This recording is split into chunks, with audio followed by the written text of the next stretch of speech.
Ya, apa kabar semuanya? Baik ya, puji Tuhan. Tuhan sudah sertai kita dari hari demi hari. Kita bersyukur kita sudah memasuki penghujung bulan Maret ya. Bulan depan kita sudah merayakan Paskah dan Jumat Agung. Saya merasa waktu berjalan begitu cepat ya.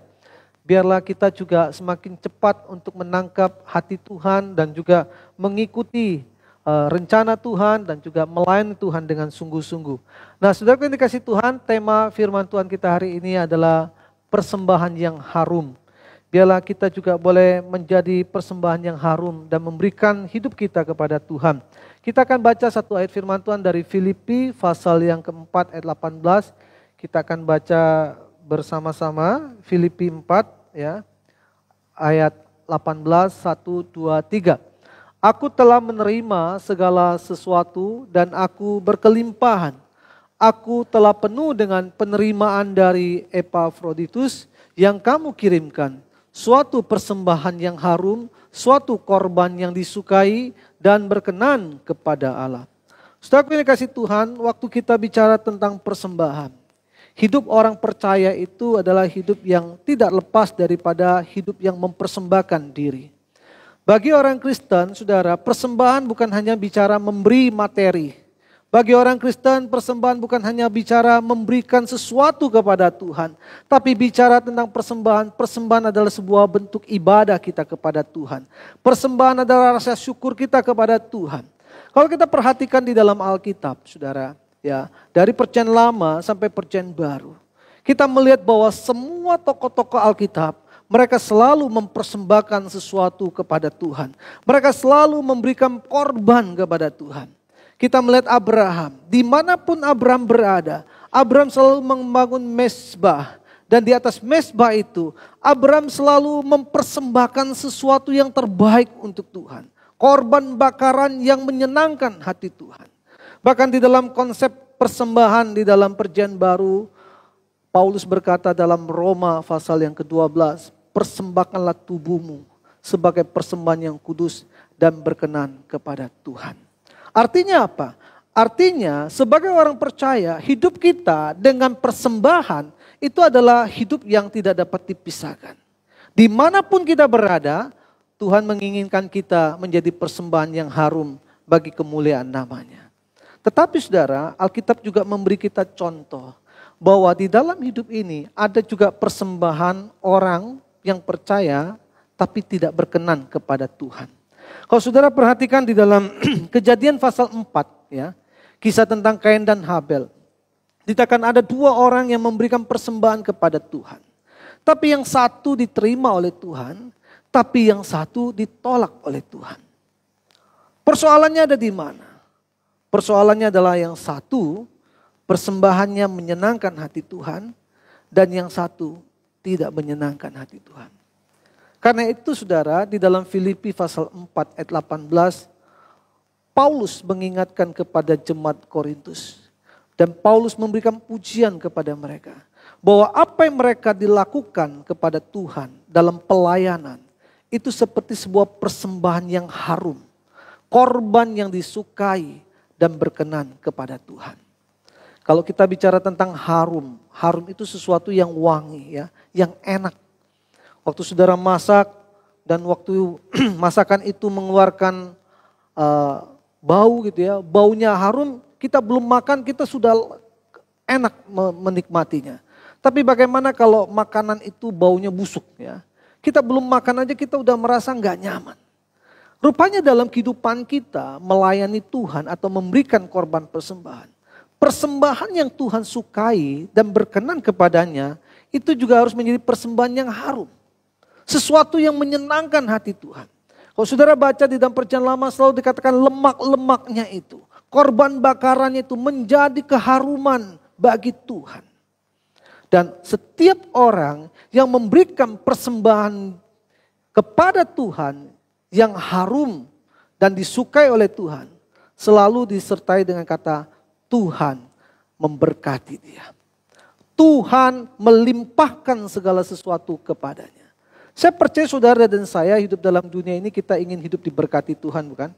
Gak ada di antara kita yang mengatakan, aku gak suka diberkati Tuhan. Kalau bisa gak usah ada berkat. Enggak. Kenapa orang datang pagi-pagi berdoa? Kenapa orang datang pagi-pagi melakukan ini? Semua orang yang diberkati. Tapi berkat itu datang dari hidup yang mempersembahkan diri, yang harum dan disukai dan berkenan kepada Tuhan. Nah, pertanyaan kita adalah bagaimana kita bisa menjadikan kehidupan kita atau persembahan hidup kita menjadi korban persembahan yang harum, yang disukai dan berkenan kepada Tuhan seperti yang dikatakan oleh kitab suci ini. Yang pertama saudara, kita harus menyadari bahwa persembahan yang harum ya dan berkenan kepada Tuhan adalah persembahan yang diberikan dengan hati yang tulus. Saudara, waktu engkau memberi persembahan, apakah engkau memberi dengan hati yang tulus? Apa tanda daripada persembahan itu diberikan dengan hati yang tulus? 2 Korintus pasal 9 ayat 7 berkata demikian. Kita baca sama-sama ya. 1, 2, 3. Hendaklah masing-masing memberikan menurut kerelaan hatinya, jangan dengan sedih hati atau karena paksaan. Sebab Allah mengasihi orang yang memberi dengan sukacita. Tanda daripada orang memberikan persembahannya, baik hidupnya atau hartanya, dengan tulus, ada sukacita enggak? Ya. Waktu saudara memberikan semuanya itu, waktu saudara melayani Tuhan, saudara ada sukacita enggak? Ada enggak sesuatu yang membuat saudara semakin bergairah untuk melakukannya? Kalau enggak, mungkin saudara melakukannya tidak dengan kerelaan hati. Saudara terpaksa sehingga tidak mendatangkan sukacita.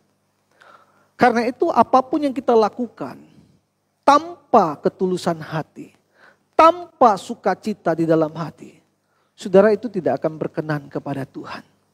Karena itu kalau kita mau melayani Tuhan, maka yang pertama saudara lakukanlah itu dengan sukacita. Dan itu akan menjadi apa? Persembahan yang harum bagi Tuhan. Saya punya anak itu suka melukis saudara.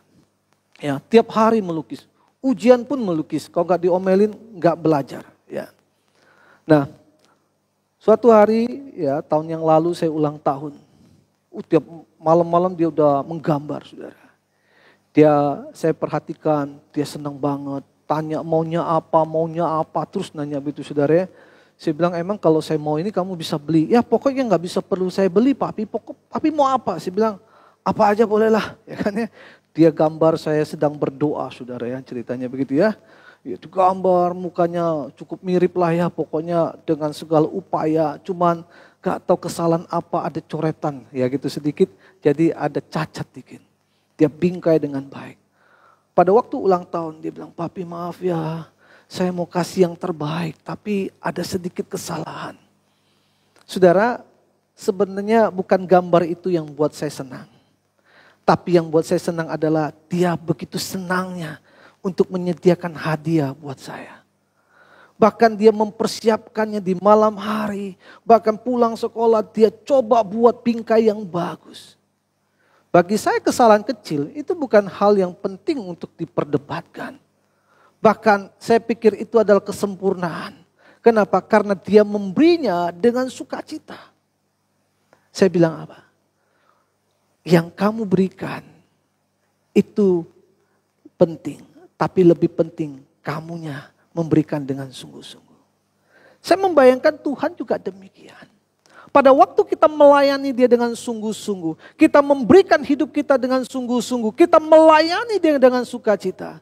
Saudara, pelayanan itu penting. Tapi lebih penting orang yang melayani. Semua hal yang kita kerjakan dengan sukacita, pasti menyenangkan hati Tuhan. Karena itu Alkitab bilang, persembahan yang berkenan kepada Tuhan jangan sampai ada rasa terpaksa. Tapi harus dilakukan dengan kerelaan hati, dengan sukacita.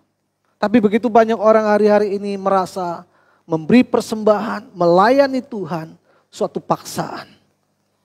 Saya pernah membesuki orang ya saudara ya. Untung bukan jemaat kita yang berkata demikian. Jadi dia tinggal di rumah saudaranya. Saudaranya jemaat orang lain. Pada waktu saya besuk dia bilang gini, Pak Pendeta saya mau tanya. Kenapa sih di gereja saya itu selalu bicara tentang persembahan. Dan persembahannya itu 2 kali lagi. Saya merasa terganggu dengan persembahan yang ada di gereja. Apakah gereja harus menjalankan persembahan? Saya bilang di gereja saya ada persembahan, bahkan ada kantong persembahannya. Karena persembahan itu adalah suatu ibadah. Persembahan itu adalah anugerah. Bahkan orang Yahudi ingin sekali memberi persembahan sebagai bentuk ucapan syukur. Dan orang yang memberi harus dengan sukacita pasti mendatangkan berkat. Bahkan saya bilang kalau pendeta tidak mengajarkan jemaatnya untuk memberikan korban persembahan kepada Tuhan, berarti dia tidak menjalankan firman itu dengan baik. Kita tidak boleh mata duitan, kita tidak boleh menggunakan uang sembarangan.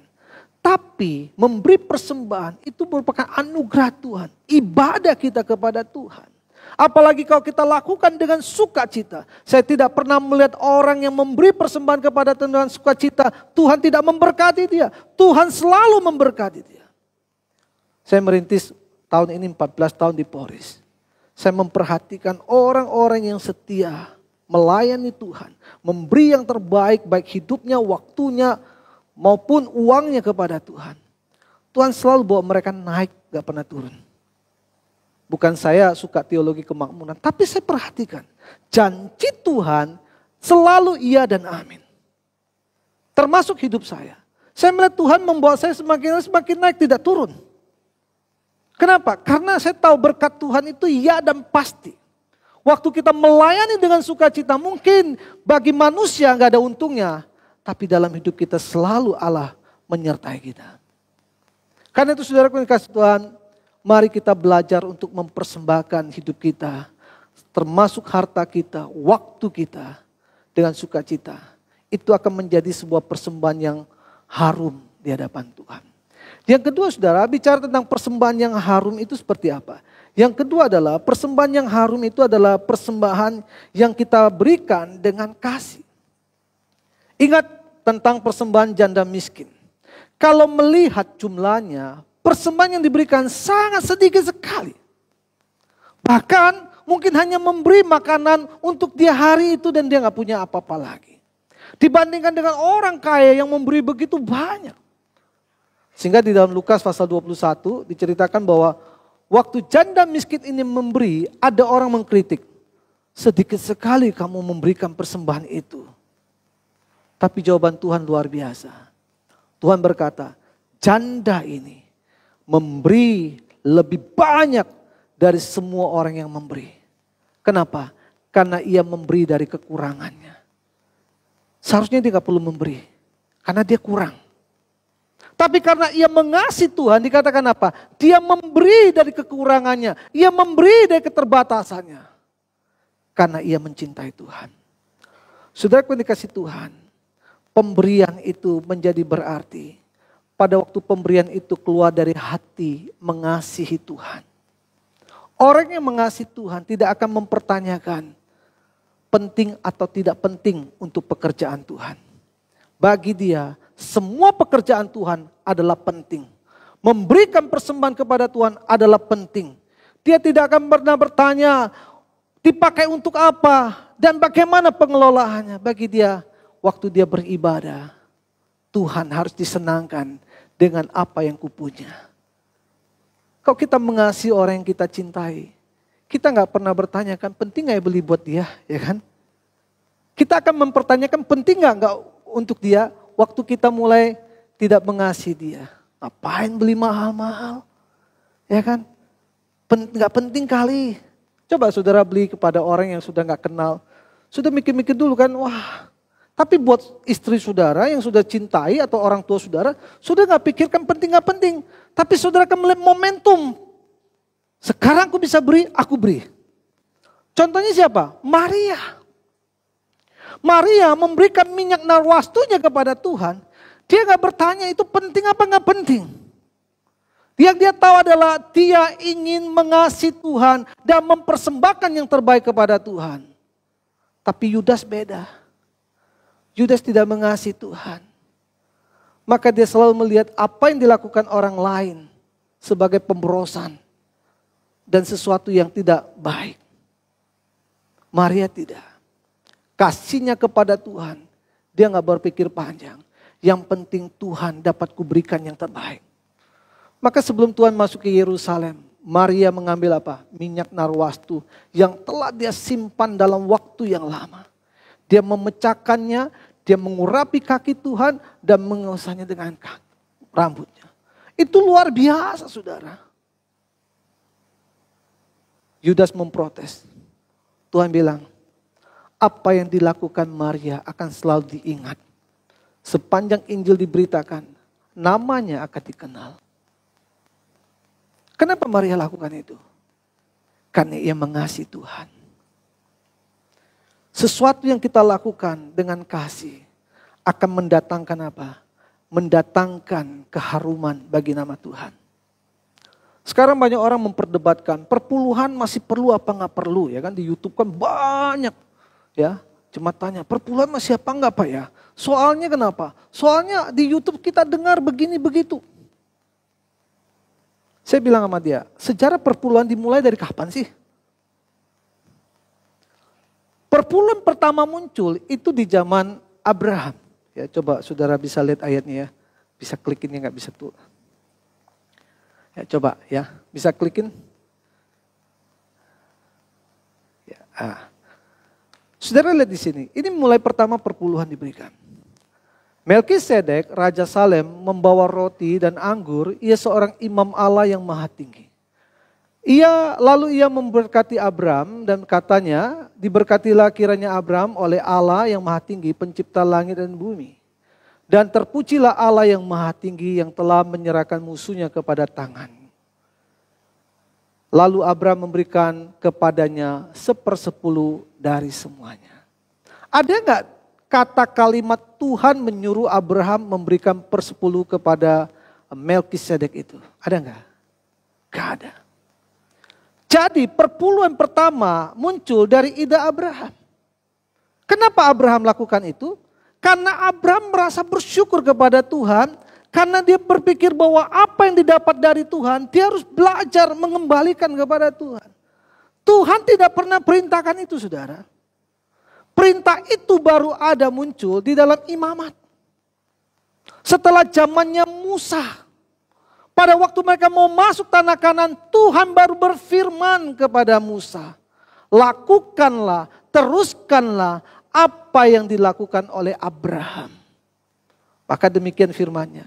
Demikianlah segala persembahan perpuluhan dari tanah, baik dari benih tanah maupun dari buah pohon adalah milik Tuhan.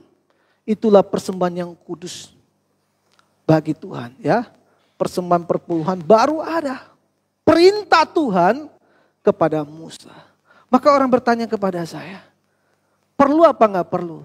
Sebenarnya kalau kamu mengasihi Tuhan, tidak perlu tanya perlu apa enggak perlu. Abraham tidak tanya Tuhan, dia memberi.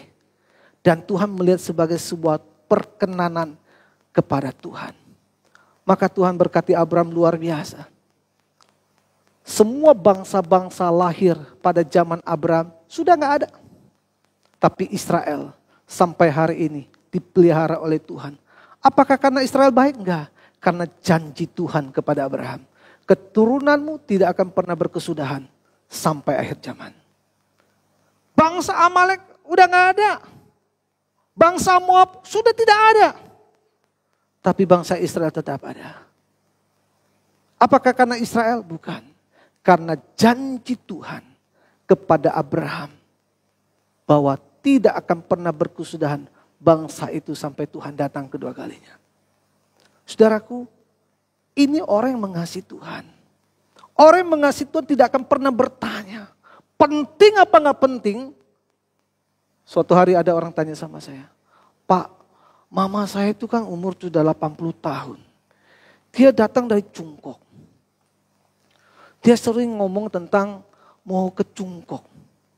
Tapi aku lihat kesehatannya kayaknya enggak gitu memadai.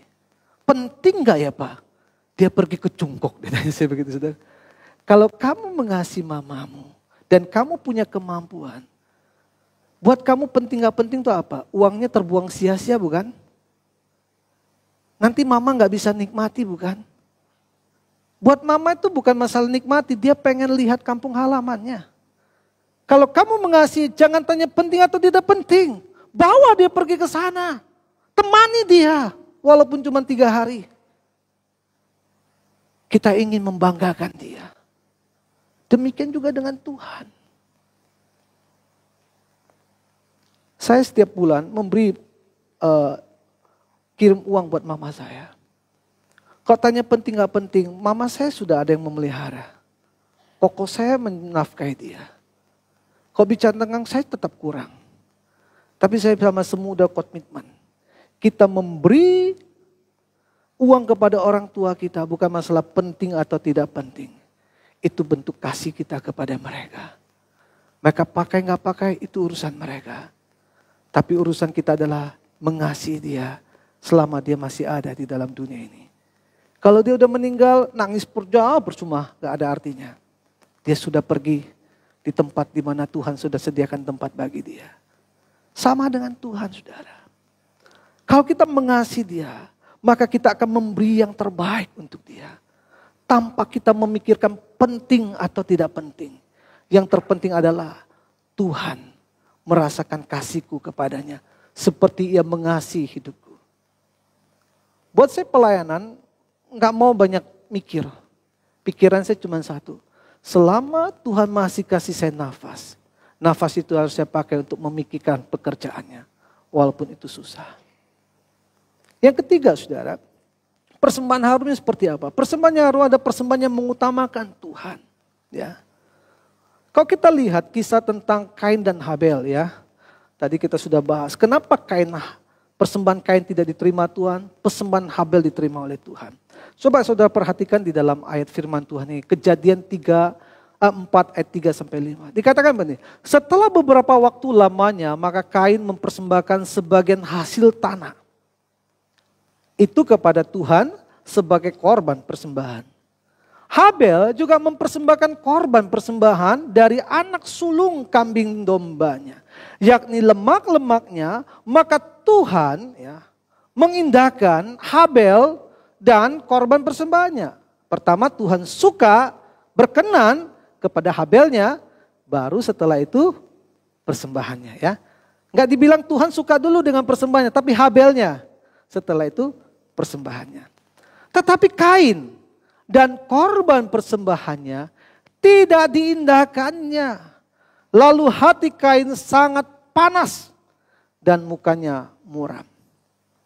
Kalau sudah perhatikan di sini, problemnya di mana? Ada orang buat bercanda. Mungkin Tuhan lebih suka makanan daging daripada makanan vegetarian. Ya kan?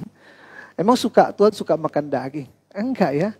Tuhan tidak perlu makanan-makanan yang sifatnya mau tumbuh-tumbuhan, buah-buahan. Tuhan tidak butuh itu, saudara. Tuhan ciptakan itu semua untuk manusia. Jadi problemnya bukan masalah bentuk persembahannya. Tapi di mana problemnya? Ada penafsir mengatakan begini. Setelah beberapa waktu lamanya, sebenarnya Kain itu sudah panen hasil. Tapi dia tidak memberikan persembahannya. Tapi setelah Habel panen hasil ternaknya. Dan Habel dengan begitu sukacita, dia begitu ingin memberi yang terbaik dulu kepada Tuhan. Maka Kain pun ikut-ikutan lakukan. Dan kalau kita lihat dari semuanya ini, persembahan Habel adalah anak sulung. Berarti apa? Hasil pertama. Kambing dombanya. Dan di situ dikatakan banyak lemaknya. Artinya apa? Yang gemuk-gemuk. Dia kasih kepada Tuhan. Kalau kurus mana ada lemaknya? Benar gak? Karena ada banyak lemaknya berarti dia cari yang terbaik. Dia korbankan kepada Tuhan. Dia berikan kepada Tuhan karena dia menganggap Tuhan yang terutama. Dan Tuhan lihat niat hatinya begitu luar biasa. Maka dikatakan Tuhan suka dengan Habel. Maka dia suka juga apa yang diberikan oleh Habel. Ilustrasi gampang. Waktu saudara masak tunyu misalnya, ya kan? Gampangnya kita suka makan tunyu, ya kan?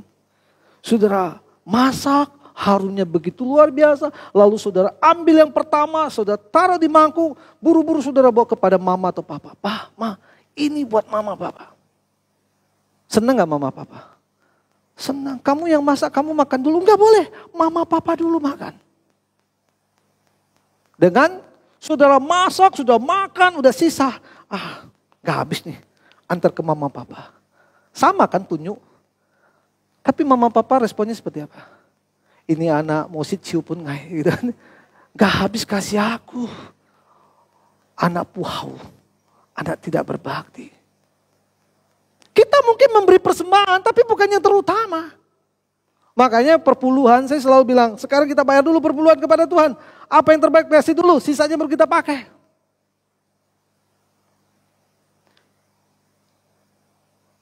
Saudara, saya melihat dalam pelayanan, dalam semua hal, ada jejak tangan Tuhan memelihara. Maka belajarlah, utamakan Tuhan lebih dulu. Jangan sisa. Kalau sisa, apapun yang kita berikan, semuanya menjadi sia-sia. Habel disukai Tuhan. Ingat ya, bukan karena kambing dombanya. Tuhan gak butuh kambing domba. Tapi Tuhan lihat hati Habel luar biasa. Memperlakukan Tuhan begitu istimewa. Maka dikatakan Tuhan mengindahkan Habel dan korban persembahannya. Beda dengan Kain. Maka cerita ini langsung saya ingat kembali rentetannya dengan siapa? Ananias Safira. Di dalam perjanjian baru dikatakan Ananias Safira melihat ada banyak orang memberi korban persembahan, jual tanah. Wah, kalau gitu kita juga perlulah cari nama, ya kan? Dia jual tanahnya, dia kasih. Bukan karena uangnya yang dikasih kurang, yang Tuhan marah, tapi niat hatinya bukan untuk Tuhan. Dia lakukan demi namanya. Maka dia mati sia-sia dari semua yang diberikan. Utamakan Tuhan. Walaupun orang gak tahu, tapi Tuhan tahu kita. Maka persembahan dikatakan kau tangan kanan memberi, jangan diketahui tangan kiri.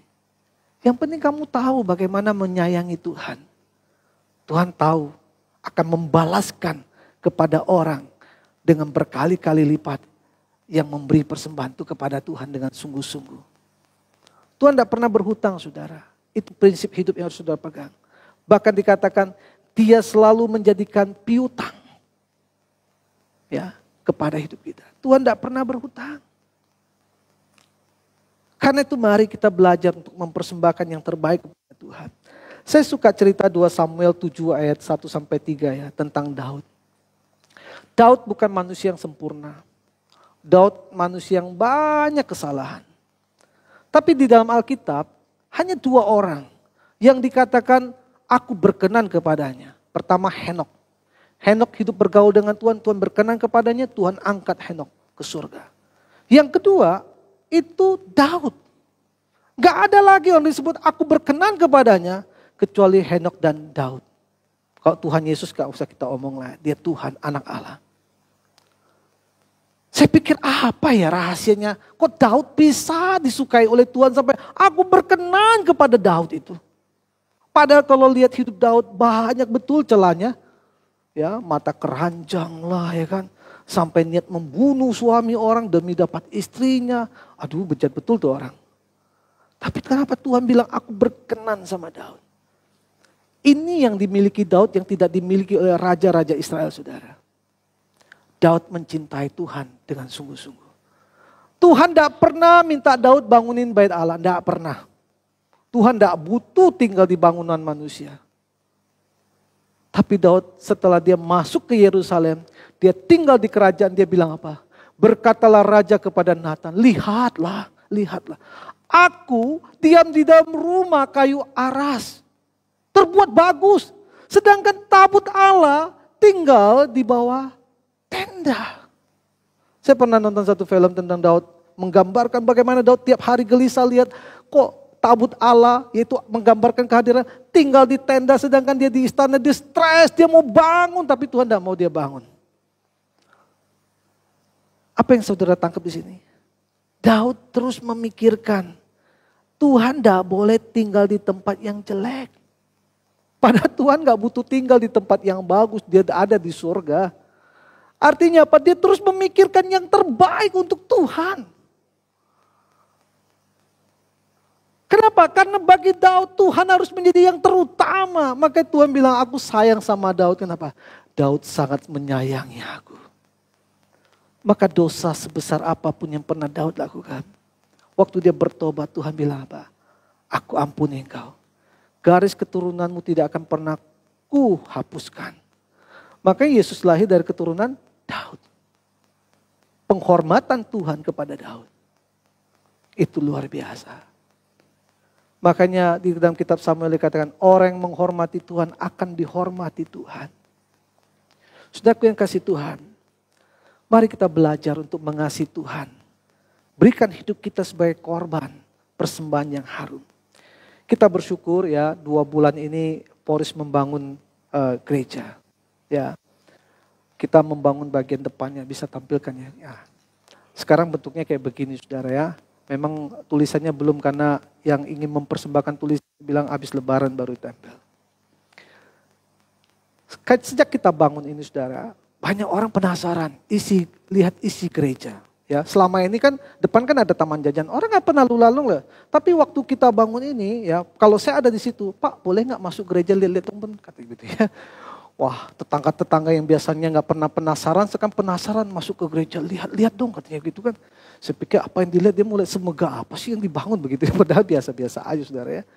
Nah 2 hari yang lalu Pak Lurah datang. Ya ada 2 tujuannya, pertama ya biasalah minta THR gitu ya. Biasa begitu kan. Makanya kalau dekat lebaran saya jarang ada di gereja. Banyak yang minta THR gitu saudara ya. Tapi saya sudah punya nomor saya ada sama Lurah. Jadi Lurah, Pak Iman kapan ada di gereja kita mau berkunjung ya. Sudah tahu. Saya nggak bisa tolak ya. Oke datang. Dia datang. Masuk ya. Masuk. Dia masuk ruang-ruang. Lalu dia tanya. Habis berapa ini Pak Iman? Ya. Bapak tebaklah habis berapa? 400 juta ya? Enggak. 500? Enggak. Saya bilang gitu. Jadi habis berapa? Kita cuma cor depannya saudara ya. Jadi 4 kali 7. 129 juta. Bohong Pak, gak mungkin semurah itu. Betul. Kok bisa murah? Tukangnya memberi nilai yang sangat murah. Bahkan rugi tukangnya itu saudara. Saya bilang hitung ulang aja Bang Dul. Jadi tukangnya udah habis duitnya saudara ya. Saya bilang hitung ulang. Karena begini saudara, pada waktu saya bilang, Bang Dul saya rencana tahun depan pengen cor gereja lalu begini. Tapi belum ada gambarnya. Bang Dul tolong hitungin kira-kira biaya tukangnya berapa. Dia hitung. Dia bilang 36 juta aja lah Pak. Gitu ya. Oke setelah itu saya kirim gambar. Gambarnya kayak begini. Gitu. 36 juta gak bisa kayaknya. Tapi udahlah Pak 36 juta nanti kalau sampai tidak selesai. Bapak bayar harian aja. Untuk tukang saya nggak usah. Nah setelah bangun saya tambahkan 5 juta jadi 40 juta saudara ya. Saya bilang hitung ulang Bang Dul. Dia bilang gak mau. Biarkan saja. Bang Dul rugi loh gak apa-apa. Kenapa? Karena 12 tahun yang lalu saudara ya. Dia itu cuma tukang ikut orang. Renov gereja kita. Dia bilang saya waktu itu Pak. Mau kontrak rumah aja susah, petakan aja bayarnya empot-empotan. Sampai istri saya pergi kerja di tempat lain. Saya gak pernah ke gereja, dia tadinya muslim tapi menjadi Kristen. Saya gak pernah ke gereja, gak pernah injak gereja. Gak kenal Tuhan. Tapi sejak ketemu Bapak injilin saya, kuatkan saya. Dan Bapak bilang nanti kalau punya rumah akan kasih saya yang bangun. Waktu itu saya belum ada rumah, saudara. Saya bilang, kalau saya ada rumah, nanti Bang Dul yang bangunin ya. Kapan bangunnya Pak? Rumahnya belum ada, tunggu ada rumah dulu ya kan. Puji Tuhan setelah beberapa tahun saya ambil 1 kredit rumah, saudara KPR rumah, saya suruh dia bangun. Dia bilang, sejak saya bangun rumah Bapak, saya tidak pernah berhenti membangun. Semua jemaat pakai dia, orang keluarga jemaat, keluarga jemaat. Dulu saya nggak punya rumah, sekarang saya punya rumah. Anak saya nggak perlu lagi hidup dalam kesusahan, istri saya juga nggak perlu bekerja di luar. Masakah sekarang demi membangun pekerjaan Tuhan, saya harus mencari keuntungan. Sedangkan Tuhan sudah memberi saya keuntungan banyak. Bayangkan kalau dia bangun di mana, dia suka telepon saya loh. Pak Iman, ada di gereja yang perlu dicat nggak? Kenapa? Perpuluhan saya buat cat, katanya begitu. Saya bilang, inilah yang namanya belajar memberi persembahan kepada Tuhan. Dia nggak pernah hidup dalam kemewahan, saudara. Saya bilang, saya bersyukur bisa kenal kamu. Kalau dia bisa berubah, kita juga bisa berubah. Hidup kita singkat.